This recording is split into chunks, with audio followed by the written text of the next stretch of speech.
Do you start your day with a cup of coffee?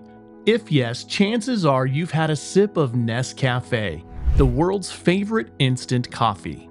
Nestle sells over 5,500 cups of Nescafe every second around the world. That's millions of cups before you have even finished your breakfast. But here's the real question. Do you know what happens to a coffee bean before it becomes that rich, aromatic coffee in your mug? Stick around.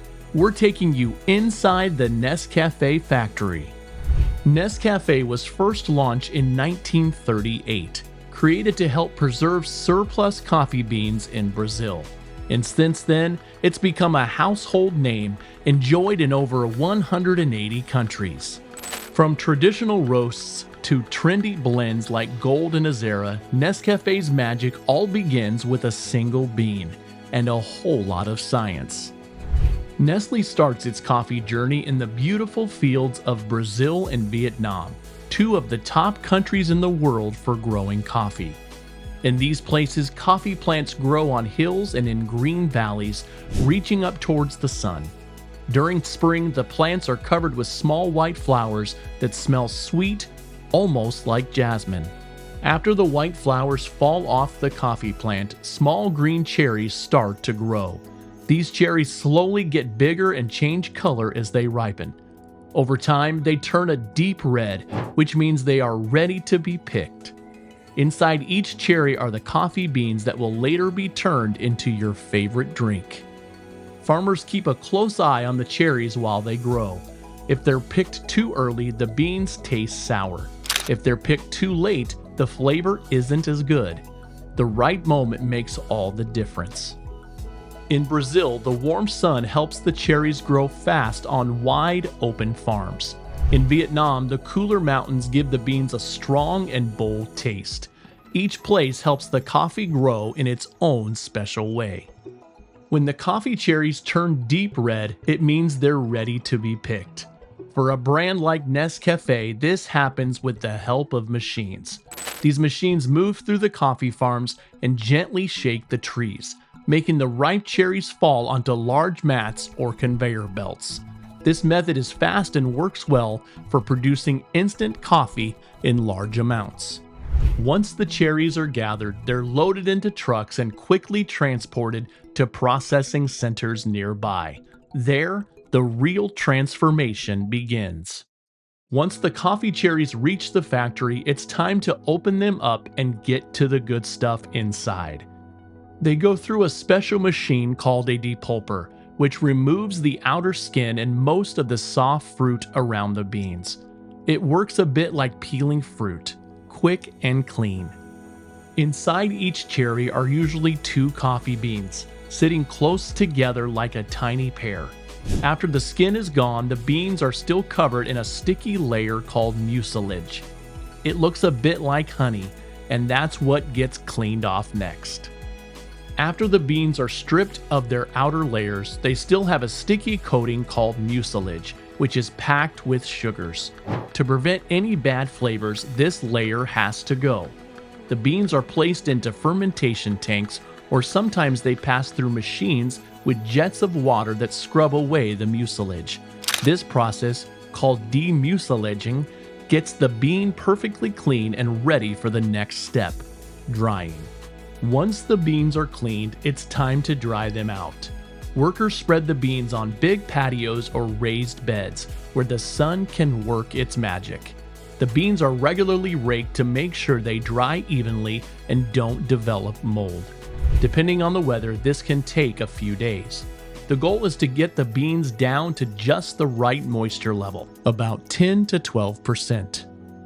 Sometimes when the sun isn't enough or during rainy weather, mechanical dryers help speed up the process, making sure everything stays consistent. Once the beans are fully dried, they still have a thin, papery covering called the parchment layer. To get rid of this layer and reveal the green coffee beans inside, they go through a process called hulling. Specialized machines do the job quickly and efficiently. At this stage, the beans are still raw and lack the familiar rich aroma of coffee, but they're getting closer to being ready for your cup. Now that the beans are whole, they're carefully sorted and packed into burlap sacks or large containers, ready for storage. Nestle makes sure to keep them in cool, dry warehouses, which helps preserve their freshness. Before these beans ever make their way to the factory floor, they undergo strict testing to ensure they meet the brand's high-quality standards.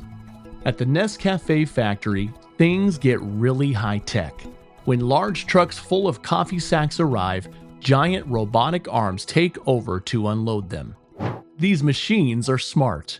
They can scan, lift, and open each bag with incredible precision, saving time and eliminating the need for people to do the heavy lifting. This technology also ensures everything is handled the same way, which keeps things consistent and clean. The machines work fast so the coffee moves through the factory without delays, helping to keep the whole process running smoothly. After the beans are unloaded, they need a final check to make sure they're perfect. The beans go through machines called sifters and sorters that help remove anything that doesn't belong, like twigs, stones, or underdeveloped beans. The beans are passed through vibrating screens and air jets that blow away anything that's not a perfect bean. This step ensures only the best, cleanest beans continue through to the next stage, so every cup of Nescafé is as good as the last. Before any roasting begins, there's an important step that's all about making sure every cup of Nescafé tastes just right: the taste testing. A team of professional tasters known as cuppers get to work by brewing small batches of the beans. They take a sip and slurp the coffee loudly. Yes, you read that right. The slurping helps spread the coffee across their taste buds so they can fully evaluate the flavor, aroma, body, and acidity. It might sound a bit strange, but this step is absolutely essential. These expert tasters carefully analyze each batch to make sure the coffee is up to Nescafé's high standards. Whether it's the rich, bold flavor of classic, the smoothness of gold, or the trendy twist of Azera, this tasting process ensures that each jar of Nescafé delivers that signature taste every single time. Now comes the magic moment: the transformation. Green coffee beans are poured into large roasting drums where they're heated to temperatures between 180 degrees Celsius and 240 degrees Celsius. As the beans heat up, they start to crack and change color, turning from green to a rich brown. During this process, something amazing happens. The beans release hundreds of wonderful aromas thanks to a chemical reaction known as the Maillard reaction. This is the key step that shapes the flavor of the coffee. It's here that Nescafé decides whether the coffee will be bold and strong or smooth and mellow. The entire roasting process is carefully timed and monitored with the help of sensors and software, ensuring that every batch of coffee meets Nescafé's signature taste. Once the coffee is roasted to perfection, it's time for grinding. The beans are sent through large industrial grinders, which break them down into fine particles. This is a crucial step as the grind size needs to be just right for instant coffee processing. If the grind is too coarse, the flavor won't extract properly. Too fine, and it could clog up the equipment. That's why Nestlé uses precision grinders to get the perfect texture, ensuring every cup of Nescafé has the flavor we all love. Now we move to one of the most innovative parts of the process: spray drying. For Nescafé Classic, brewed coffee extract is pumped into a huge spray drying tower. Here, hot air is blasted through, evaporating the water from the coffee and leaving behind a fine powder. This is the instant coffee you know and love: light, easy to dissolve, and able to stay fresh for a long time. Spray drying is a quick and efficient method that locks in much of the coffee's flavor and aroma, all while making it convenient and shelf-stable for you to enjoy whenever you want. For premium blends like Nescafé Gold, Nestlé takes things up a notch with a method known as freeze drying. Here's how it works. The coffee extract is first frozen into solid slabs at super low temperatures. Then, these frozen slabs are broken into granules and placed in a vacuum chamber. In this special environment, the ice doesn't melt. It turns straight into vapor through a process called sublimation. This technique helps preserve more of the coffee's natural oils and aromas, resulting in a richer and more flavorful cup of coffee. It's a bit more sophisticated, but the end result is worth it. Sublimation is a real game changer when it comes to making premium instant coffee.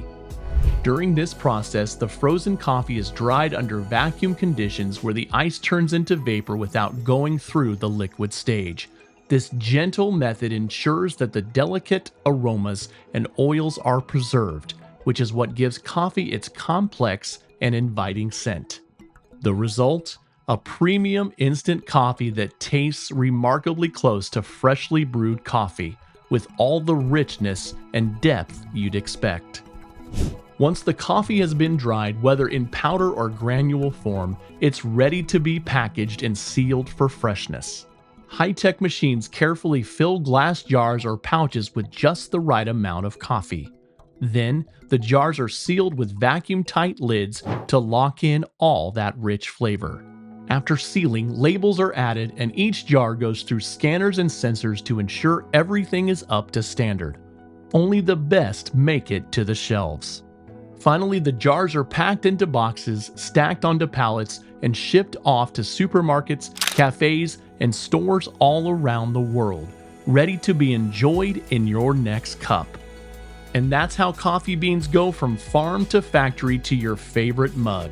Roasted, brewed, dried, and packed with care. If you are enjoying this behind-the-scenes look at Nescafe's process, hit that like button, subscribe, and don't forget to ring the bell for more delicious deep dives. Before you go, tell us in the comments, how do you take your coffee? Black, sweet, creamy, or iced? Thanks for watching, and see you next time with more factory secrets revealed.